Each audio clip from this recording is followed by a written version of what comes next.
In January 2023, after returning home from travelling, I decided that it was time to start building my own career. Since retiring from gymnastics, I've struggled at times to find my place in the world. A lack of structure, the loss of a mentor, a drastic decrease in the amount of time I spend exercising, alongside the resurfacing of some things that I struggled with when I was a child, have all impacted my life. However, I believe that retiring was the best thing for me, and I find myself now more motivated, content, and excited than ever before, and this is my story. So now I've been retired for 18 months. Is it 18 months? Maybe 20 months. I've really gone through a process, and at times I've really struggled with that retirement, and it's been hard, and I've faced a lot of challenges, but there's also been a lot of positive things that have happened in my life since retiring from gymnastics. And I think it's really important to start with that, I've been going through this process now for maybe 5 or 6 years where I've been able to look at my gymnastics career and, appreciate that there were some real challenges and some difficulties at times, but actually the overwhelming amount of my career was all positive, and it's all stuff that's impacted my life. And I think if I'm going to stand here and when somebody asks me the question, would you ever change anything? If that answer is going to be no, I wouldn't change anything, then ultimately I've got to accept that my gymnastics career was super positive, and actually it has set me up for life. Getting to that point is taken me a long time. For a long time I was really quite angry, sad, upset. There was a lot of emotion around my gymnastics, particularly when I was struggling with my mental health issues, and I was dealing with this retirement and not really understanding what that looked like, what that meant, what my identity was going to be like. And I think, gymnastics in many ways, it set me up for failure, and it set me up to flourish in life. And there's a weird thing that happens when you're really good at something, particularly when you're an athlete and you're young, is that people start to do everything for you. When I was younger and I started to get more and more success and I'd win medals and there was more pressure on me, being an athlete is a very selfish way of life in many ways. It's all about you. You've got this support team around you, and you've got your family and your friends, and you go out there and you put your hand up and you do your routine, or you run your race, or you play the match, and you get all the glory, right? And it's a lot of pressure, and it is you that has to turn up every single day and do all the training, put the hours in, make the sacrifices. But, in many ways, like I said, it is a selfish way of life. And when I was growing up, more and more as I got older and I got better and better and I got closer towards that Olympic goal, people start to do things for me, like all my flights and travel. It was all sorted for me. It was all arranged for me. When I was 17, 18 and I signed with an agency and I started to get sponsors and money coming in, there was an accountant that took care of that. And if there was any difficult conversations that needed to be had or needed to take place, my dad would do it for me. And my parents, I think they knew how much pressure I was under, and they knew the magnitude of what I was trying to do, what I was trying to achieve, the fact that I was training 6 or 7 hours a day, and I was just still a kid. They tried to shield me from a lot of the things that you would normally deal with at 18 or at 21 in adult life, and I just didn't experience that. And it's not that there was anything wrong with that. I just had a different upbringing and a different experience of, turning 18 and entering adulthood, I think. There's no right or wrong. That's just how it was. And I think some of the things that I struggled with, like I said, were just never having to do anything for myself. Up until about 3 years ago, my dad was still doing all my invoices for me, even though I didn't live at home, which is crazy. But it's just because he started doing it when I was 17 or 18 and I just never learned how to do it. And me being probably a little bit lazy and, having someone do that for me the whole of my life, I just never stopped him doing it until I got to the point where I was like, this is ridiculous. I'm a grown man. I'm thinking about trying to buy my own house and my dad still does my invoices for me, and it's that pampered kind of lifestyle you have. And you hear about it a lot with young footballers, but that's just because they are the biggest sports stars. But it's the same in other sports as well. I lived at home. I wasn't paying any expenses. My mum and dad were incredible. They never asked me to pay rent or any of that. And my dad would take care of my phone bill and my car insurance. And he'd do all of that because he just wanted to take as much pressure off me as possible so I could go out there and perform. But what happened was that by the time I got to 26, 27, and when all of my peers and my friends had gone out and been in the working world for maybe 3 or 4 years now out of university, and they had started paying mortgages and bills and having those responsibilities. I'd never done that, and I wasn't quite sure how to do it, and didn't know. I didn't have to face a lot of the difficulties they first had to, or the difficulties my parents faced. I mean, my mum moved out of home when she was 16 and started working. Like, I didn't have to work. I can remember begging my mum and my dad once when I was like 12 or 13 to let me do a paper round. I was like, let me do a paper round. This will be great. I can earn some of my own money. I'll do it in the morning before gym. And they were kind of like, no, that's ridiculous. Like, you're training 6 hours a day. You've made this big commitment. We've moved you down south to Huntingdon. Like, we're making a big sacrifice. Like, you need to just focus on your gymnastics. And, that was the right thing for sure. And I guess, like, I never had a backup plan either. There was no plan B. And that was a choice that was made by me and my parents and my family. It was something I've spoke about before. It was actively encouraged, but there wasn't a plan B. I decided I'm going to be an Olympic gymnast, or there's nothing else. That's the only, I quit school when I was 16. I chose not to go on to study again or continue with my education. I was going to be an athlete, and, that worked out. And I'm sure that kind of dog-headedness and that singular mentality that this is going to work out no matter what played a massive role in me actually making it to the Olympic Games and having a successful career. But yeah, I think in many ways gymnastics and my experience in sport, and I think most athletes, go through this.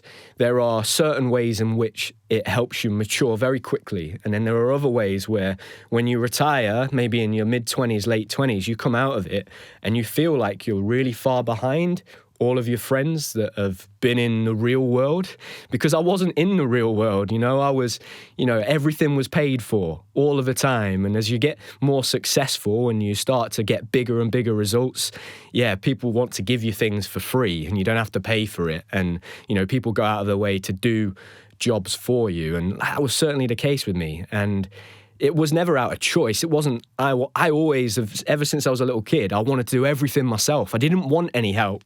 Even now, when my mum and my dad or anybody, family members try to help me, I'm like, no, I don't need your help. I want to do it on my own. I've always been like that. I think that probably says a lot about the type of person that I am. I like taking on all the responsibility, and I want to do the work by myself, but just naturally as an athlete, people try to shield you, I think, from the pressures of real life a little bit. And that's one thing that I found when I retired, that I just was a bit lost and didn't really know, how do you do these normal things that everybody else does? Like, I don't know. Who do I go to ask for this? Like, and I felt quite embarrassed, actually, for like ringing my dad up at nearly 30 and saying, Dad, how do I do this? I don't know. How does a mortgage work? I've got no idea. And actually, I'm probably not alone in that. That's probably most people experience that the first time they buy a house. I'm just, probably doing that a little bit later on than everybody else. They have those conversations with their dad or their parents or their mom or whoever it is around them, their friends, when they're in their early 20s, whereas I was having these a lot later on.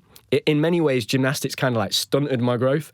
I joke with people that it definitely stunted. I always say to my brother, I would have been taller than you if I didn't do gymnastics. He's always like, what? I'm like, I'm telling you, if I didn't damage those growth plates when I was a teenager, I reckon I would have been 5'10". And he like laughs and he's like, there's no chance. But it does stunt your growth in some ways. In other ways, I was incredibly streetwise and smart in terms of traveling the world. From when I was the age of 8, I used to go and live away from home for weeks at a time, train with a big group of lads without my parents. So I was incredibly independent in some ways. And, I traveled, I think I've been to like over 40 countries now, and I've seen different cultures, different ways of life. I managed to suss people out quite quickly through gymnastics because I spent a lot of my life around adults, and I kind of was able to learn very quickly, like, what people's motives were in certain situations. So in many ways, it did set me up.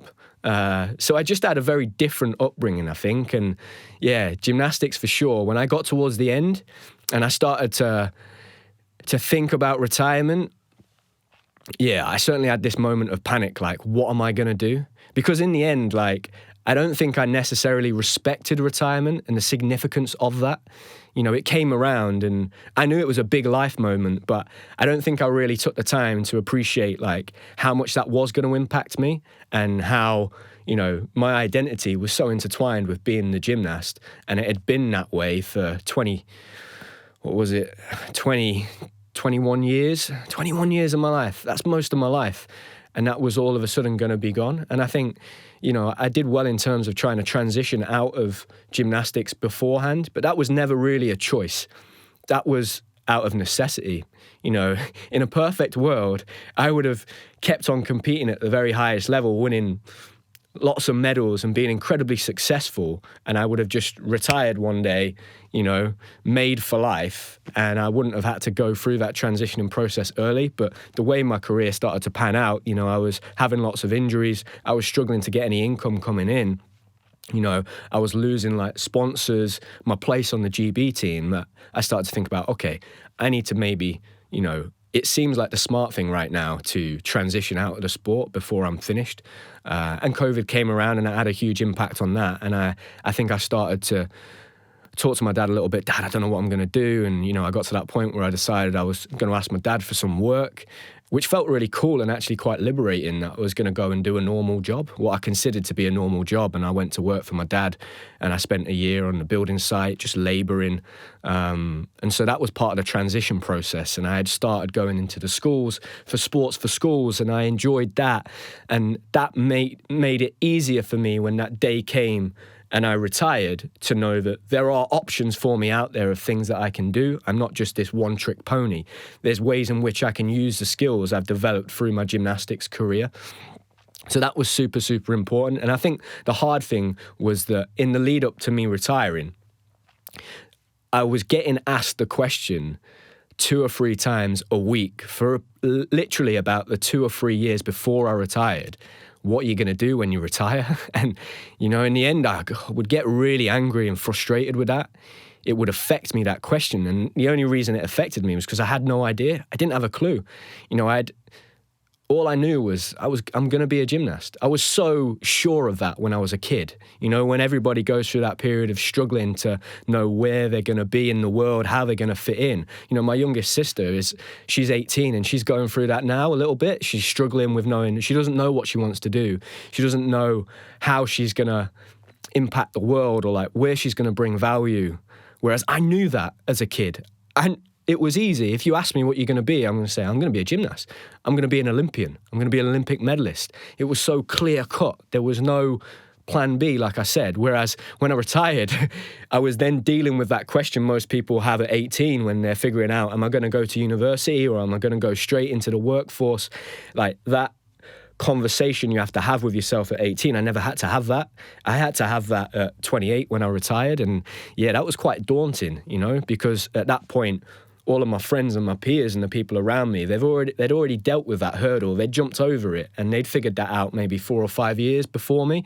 And they were now in jobs that they'd been in for 4 or 5 years. They'd worked themselves up the ladder. They were, you know, on the outside to me, doing really well, and it seemed that they were very successful in their careers. And I was thinking, I've got no idea what I'm going to do now. Like, I literally have no idea. And I think, you know, I didn't respect the significance of retirement in that regard, and it massively did impact me. And there was a lot of things that happened around that time as well. I'd moved into my first house with my girlfriend, and we'd had a really difficult time trying to get a mortgage. It had been a real struggle, and that had been hard as well because, you know, I had been really successful probably between the ages of 19 to 22. So for 4 years, I won 6 major championship medals in 4 years. And what came with that was sponsorship. I was getting the highest level of funding you could get from UK Sport Lottery funding. So I was doing well financially. And a lot of that was tied into, you know, my identity and my self-worth and my value. Because if you've got sponsors and you're getting paid to do what you enjoy doing and you're good at, you kind of then begin to use that as like a marker of how well you're doing. So in the years that followed that, where I wasn't getting the results I was when I was in my early 20s, naturally in my head, I was thinking, well, I'm not bringing as much value here. I'm not worth as much as I was when I was in my early 20s now, because I'm not getting the sponsors. I'm not getting the funding. So that was really like difficult for me to kind of get my head around. And towards the end of once I had retired and I'd decided this is it, I'm not going to do any more gymnastics. Yeah, that financial element was really tricky for me to navigate. I found that quite challenging. And I had it was quite difficult being told that these savings you've got from your career, when you sacrificed these 20 years, and in many ways when everyone else was out like doing the normal thing and like having a childhood, all this money that you've saved up, it's not actually going to get you a mortgage. That was quite difficult to get my head around.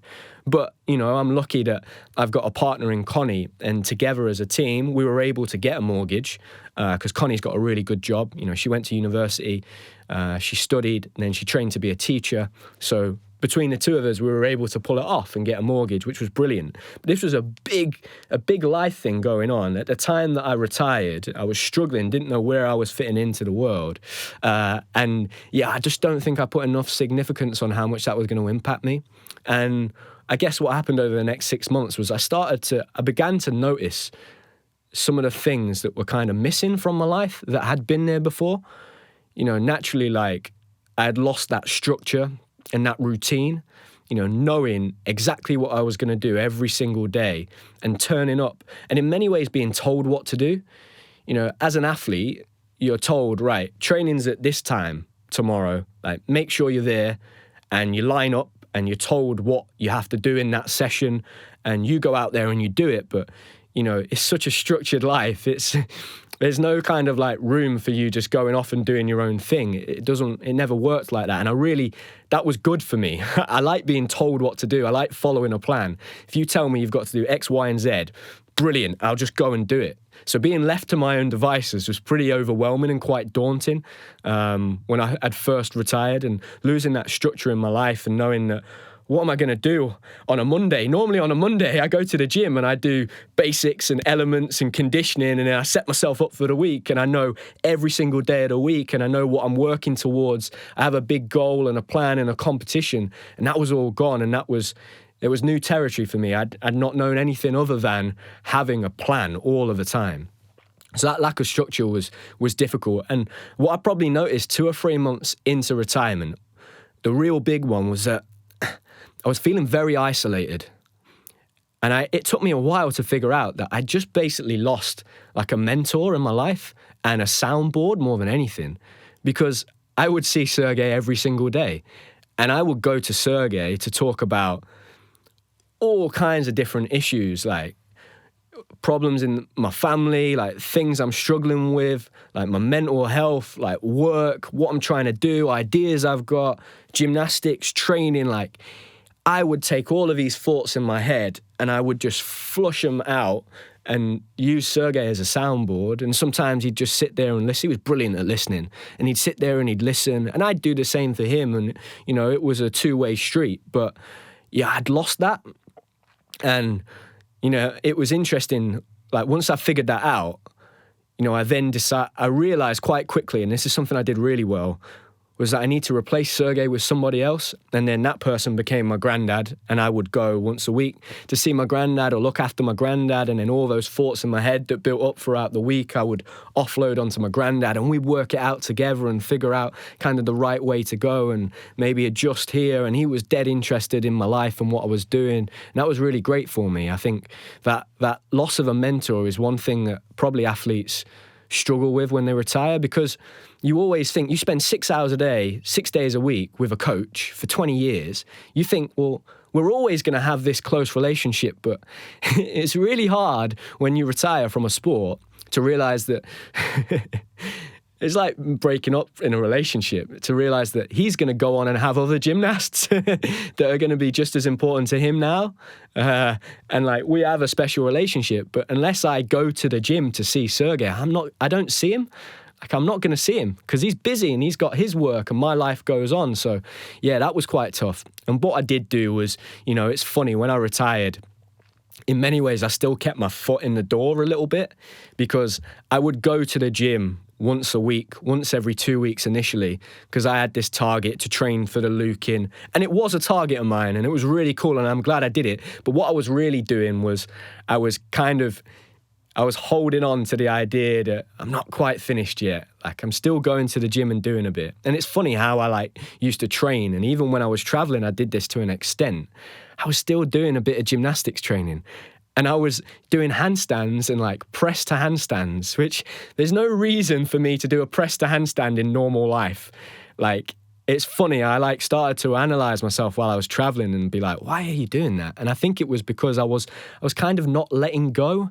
Up until that point, I was still going to the gym until we left to go traveling. I hadn't really let go of it yet. And I think that was actually quite a positive thing to do. Again, it was part of that, transitioning before I retired. It was that transition after I retired. I'd figured out that going cold turkey probably wasn't going to be a good idea. But that loss of a mentor was really hard for me. But it's one thing that I did figure out quite quickly. And, in the past 12 months, I've spent a lot of time reaching out to people that, have offered to help me in the past or have helped me previously. And they've all been incredibly grateful and incredibly unselfish with their time, and they've all been happy to help and talk to me and, advise me, because it is a struggle when you retire. There's no kind of network. There's no place for retired athletes, because retiring is such a strange thing, right? You retire when you're in your mid-60s normally, but when you're an athlete, you retire right at the start of your life, but there's nowhere to go. There's no network of retired athletes that I can go and talk to and say, hey mate, or if whoever it might be, I've retired, I'm really struggling with this. How did you find that? Or how did you find getting a mortgage? There's no network of those people. And because you're 30, you feel really embarrassed to go and ask those questions because you're that's something I should know. But I was just never taught that. I was never forced to have to do that, when I was younger. So that loss of a mentor was a struggle. And then the next big one that I found really hard was just the lack of exercise. And I didn't notice this for a while. And I think in the first 6 months, maybe the first 12 months, to be honest, of retirement, I kind of circumnavigated this by going to the gym and training and for that Lukin skill. And also coaching, because when I coached at Knott's and I started that job in January last year, I was still in the gym. Again, it was another version of me just not quite being ready to let go. I was still in the gym. I was coaching young gymnasts, and I would go in sometimes an hour before I'd start coaching, once or twice a week, because I had an excuse to be in the gym and I'd do a bit of training. So I still hadn't committed 100% to the idea that I was never gonna do gymnastics again, if that makes sense. So the exercise thing properly came into play, I think, when I went traveling. Because for the first time, I didn't have access to a gym, or I wasn't able to just go out running because we were in dangerous situations a lot of the time. We didn't know where we were. I didn't want to leave Connie on her own. And I was doing this training in my bedrooms to try and, more than anything, to look after my mental health. But in a way, I was doing the only training I knew of what to do, which was gymnastics training. So I was doing handstands and conditioning and stuff. But that really was, going traveling was the time where I really made that breakaway, and I took my foot out of the door, and it was going to be, yeah, that's it. I'm not going to go back to gymnastics now. I was quite happy with that, but the lack of exercise started to really impact my mood when I retired. I would be very up and down.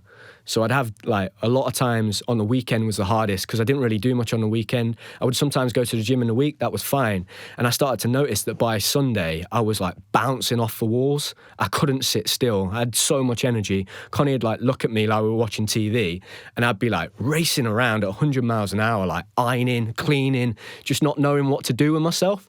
Because I'd gone from doing, upwards of 30 hours of exercise a week to now only doing 3 or 4. That's such a massive change. And I think the chemical chemicals in my brain were just like, what the hell is going on? I'm not used to this, having so much spare energy. So I found that really, really difficult. And the way it affected my mood was really interesting. And I think because I had started working for my dad in that transition phase between, going into retirement and then just afterwards, again, it was a physical job. I was building. So it was, labor intensive, and I was using my body all of the time. So I think that's why there was a lag between, when I did retire and then another 12 months until this really started to impact me quite a lot. And again, coaching is very hands-on. You're lifting kids all of the time. You're moving around, racing around. So again, very physical. And then when I went traveling and I was forced to sit still a lot of the time, we did spend a lot of time outdoors and walking and hiking up Machu Picchu and doing all of that stuff, but there was a lot of time like sat on buses. I found that quite hard, and my mood swings would be really up and down. Yeah, and it's taken me a while to really figure out that, I struggle if I don't do a lot of exercise, and I need to like plan that into my week and like just understand that about myself. But the last thing I think I really struggled with, and this has really become more apparent in the last 6 months, is that when I was a child, there was a lot of things that I found quite difficult, and a lot of them were around, I was very hyperactive. I'd get in trouble quite a lot. If somebody would tell me not to do something, I found it almost impossible to listen to them and not do it. I would swing on my chair. I'd talk over people, especially over teachers. And a lot of that behavior, I think, was kind of masked because I was so physically exhausted from doing 6 hours of training a day when I was a kid, that it just really like calmed me down. Because when I talk to people now and I tell them, I just have so much energy, I can't sit still. I find it really hard to concentrate. When I'm having a conversation with someone, most of the time I have to make sure, like if I go into a coffee shop now, if I'm going to meet someone, we're going to have a coffee, I will position myself so I'm like facing the wall and just them. Otherwise, I find it really hard to concentrate on the conversation because I will be constantly distracted by people walking in, conversations other people are having at, all the noises and the sounds around me. I find that really difficult. And these things started to be like massively magnified in the last 6 months.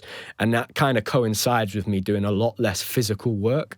And that's something that I'm exploring like right now. I'm in the process of that. I'm sure this is going to be a whole episode one day.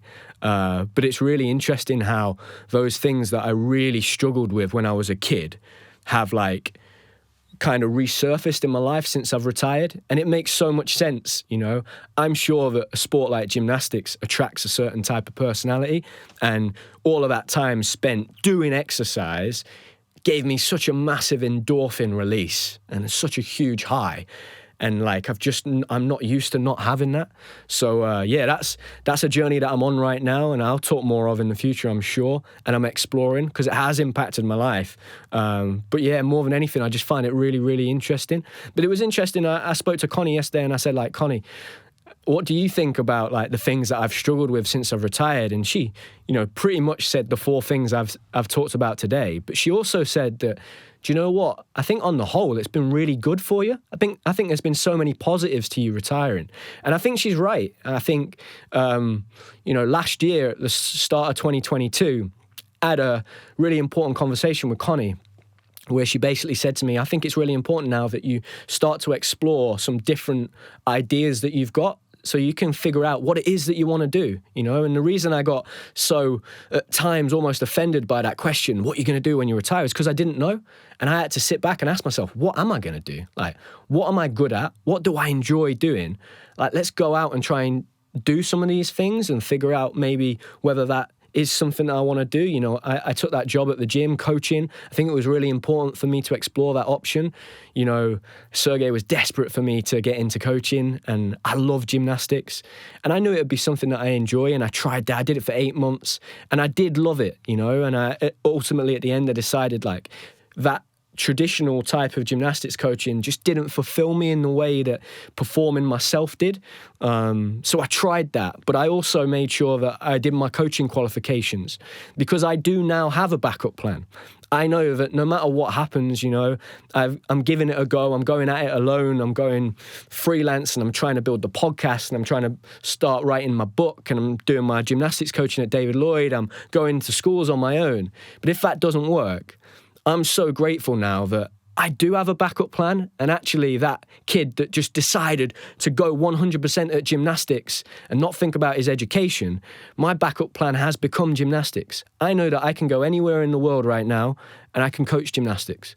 You know, I'll be able to find a job. As long as there's kids that want to learn gymnastics, I'm sorted. You know, I've got a backup plan. That's amazing. That's so cool. And that came from my gymnastics career. And I think that gave me a really good platform to be able to be brave, go out there and explore some of these options. And, you know, that conversation I had with Connie at the start of that year was amazing because she said that, look, Sam, we're going to go traveling at the end of the year and I don't want you to be worried about what the hell you're going to do when you get home. So I tried the coaching thing and I started to explore the schools and I was like, right, you know, I go into schools with Sports for Schools. I've been doing this for a long time. Could I do it on my own? Could I go out there and start my own school business where I go in and I share my unique story with kids, but I also teach them gymnastics because I really enjoy that. I enjoy teaching fundamental gymnastics, teaching a kid how to do a brilliant cartwheel or teaching them how to do a forward roll without jumping onto their head or teaching them how to put their hands down properly on the floor. Like that stuff I find really fascinating. It's like, it really does, like that gives me a lot of fulfillment. So I started doing that before I left and then I had a conversation with Sam and I said, Sam, look, you know, we've worked together for 4 or 5 years and you've come to the gym, you've, you know, in many ways we've archived my training journey towards the end and like we work really well together. Would you be interested in, there's something between us, you know? And, you know, I had it in my head that the thing I've enjoyed the most over the past 5 or 6 years trying was the podcast, you know? I love telling stories. It's no surprise because my dad's a brilliant storyteller and my granddad was an amazing storyteller. And I love it. You know, I'm so inspired by people's stories and films and books. And yeah, for me, I just love it. You know, when Sergey would sit there when I was a kid and he'd tell me these stories about the Olympic Games and stuff, I would just like light this fire within me. It just gave me so much inspiration. And I love telling stories, you know. I've got great memory, so that helps with that. And so when I went away traveling and, you know, I thought about what is it that I want to do, it made things seem really clear to me. And I decided that actually because I did really well in my career and I was successful in my early 20s, that gives me like the best springboard possible to take a risk and be brave. And so when I came back in January, the first thing I did was went and had a conversation with Sam. I said, Sam, I really want to start this podcast. Like, would you be on board? Straight away without hesitation, Sam said yes, which gave me so much self-confidence, you know. It was amazing, and we worked together as a team, and we've been doing this now for nearly 5 months. It's amazing that we've kept that up, and it really exercises some of the things that I enjoy the most. I think for me this is really almost like doing therapy. I get to sit here once a week and have a therapy session where I get all those crazy thoughts that are going through my head at 100 miles an hour out into the world. And I've found it a couple of people have actually said to me, like, you know, it seems like your podcast is like a really positive thing for you. It's almost like therapy and you can, you know, get things off your chest. And yeah, it's really become that. I didn't think it would be that, but it really has become that. I enjoy these sessions every week where I sit down and talk about these ideas and look back at my career and really reflect on things. So I came back, we had that conversation and we gave it a go. And, you know, it's hard. Like, you know, I've got to be brave enough to put myself out there. And, you know, I didn't know how to start a podcast. You know, the first time me and Sam started a podcast, we had no idea really how to put one out there. How do you put a podcast on Spotify? What does that look like? And that comes back to me not knowing the answers to all these questions. But, you know, when I came back in January, I decided that I didn't want to be that guy in the pub that had all these great ideas that never did anything about that. I didn't want to be that guy. You know, I would walk around the building site with Jack and Damien, who works for my dad, and I'd tell him all about these ideas that I had, you know, and I'd had a lot of these ideas for 5, 6, 7 years, and they'd just always been ideas in my head. But I was like, if I don't do anything about this, if I don't take any action, that's all they'll ever be. They'll just be ideas, you know. And so for the first time in January, I decided I'm going to start ticking off these ideas one by one and giving them a go. And it was funny, like my brother messaged me the other day and he said, you know what, mate, it's really great to see that, you know, all these ideas you had back when you were working with us, you're making them happen. And like, there's no like secret ingredient. Like, it's going to be a lot of work, but it seems to be like working. I'm enjoying it. Like, I think Sam enjoys it as well. And the podcast has become such a positive thing in my life. You know, even this morning we both said, like, when we knock a podcast out at the start of the week, it just sets us up for the week. It's like such a positive thing. It's really cool. And it's just come out of nothing. It's just an idea. And we've like both together as a team, like forced it into action.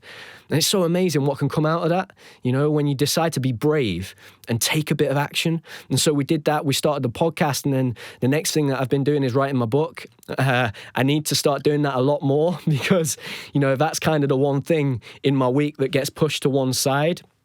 But every time I sit down to write, I'm like I read a couple of chapters that I had written the last time I'd sat down to write. I'm like, God, this is really good. Like, I'm really enjoying this. This is great. But for me, sitting down and writing is really difficult because I get so distracted and I find it really hard to sit and get in the zone. I have to really force myself to do it. But that is like one thing in my life. Again, it's another form of therapy for me. It's getting all these ideas I had in my head. Those times that I was told by people and coaches before in the past, like, you've got great ideas, but if you get some results, maybe people will start listening. Well, I've decided, that's rubbish. Like, I've got these great ideas. I think people will listen to them now, and I want to just put them out there and try and help people with the lessons that I've learned. So the book's been really cool. I've got no idea, sitting here today, how the hell I publish a book. I've got no idea. I don't know how you do that. I'm like writing a book. I've decided to give myself like 12 months to write this book, and then I'll just figure it out. The more and more I now I think it was like Richard Branson, somebody like that said that, like, if you get offered an opportunity, say yes and then figure out how to do it later. I'm trying to adapt that a little bit more. Now, I have to be careful that I don't say yes to everything because I can tend to do that and overwhelm myself, and I need to be a bit more selective with my time and make sure I'm looking after myself. And there has to be a balance to things, right? It can't just be work all of the time. It has to, I've got to find that balance to my life, which I do feel I'm much better at now. And it's part of the reason why I feel so fulfilled at the minute and just content and just happy with my life.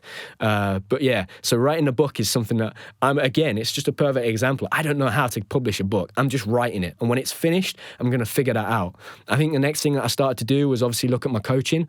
That is my plan B, like I said, but I really enjoy coaching at that fundamental level. And again, I had to really push myself. At the start of the year, I was like, where could I coach? Well, they don't do gymnastics at David Lloyd. So, I tried 5 or 6 times to contact the manager and tie down a meeting, and I had to try again and again and again. And finally I did it, and if I didn't force myself to do that and put myself out there and, almost accept that I might face rejection, I wouldn't have got to the point where I am today, where I'm now coaching gymnastics every week. I've got 8 kids that come and do gymnastics with me every Wednesday.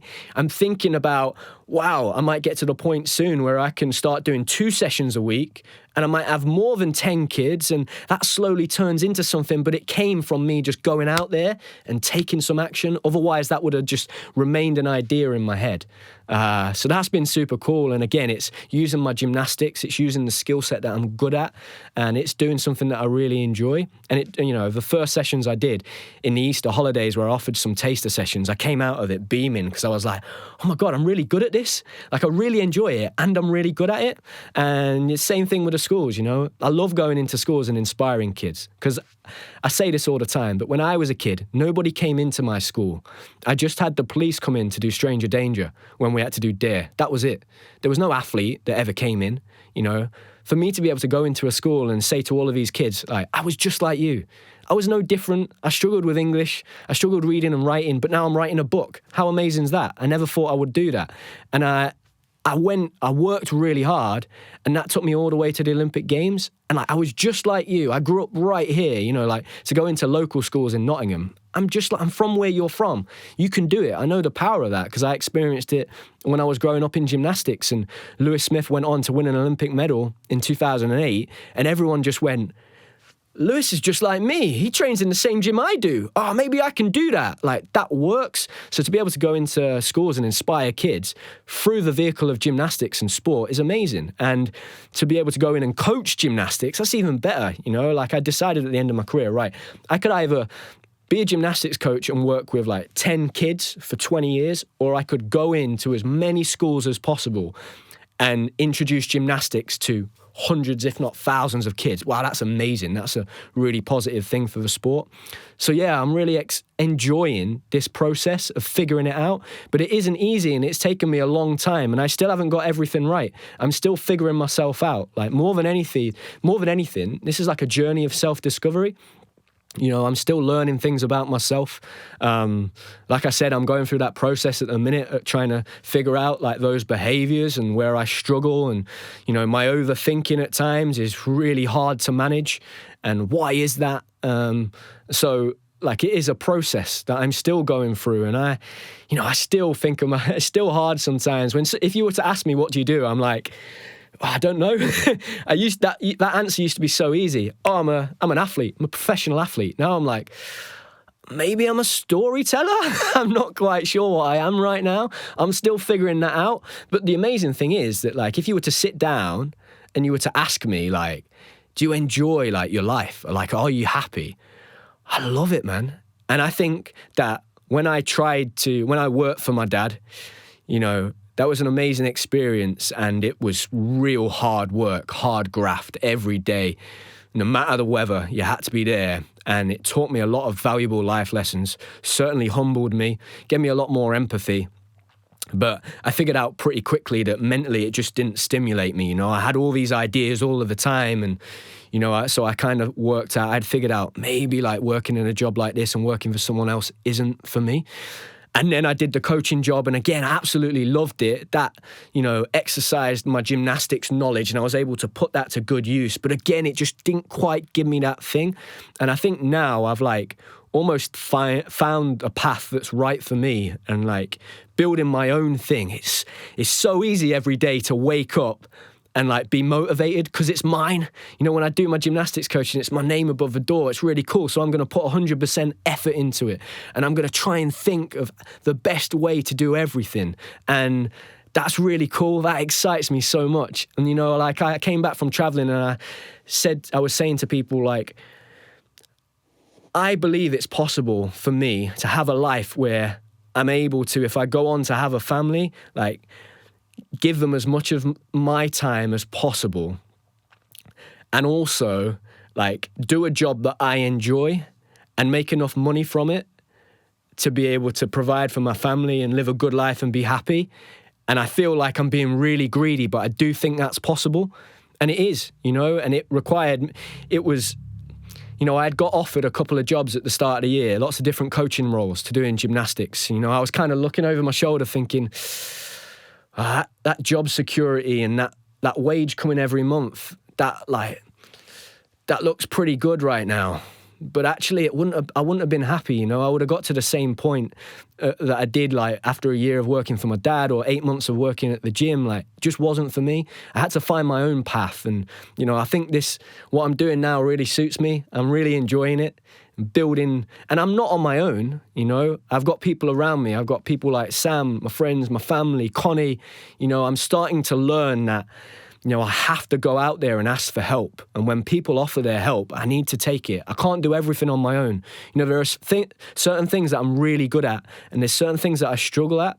And, in the next 6 months, I hope to be able to take this podcast to the next level. I want to finish my book.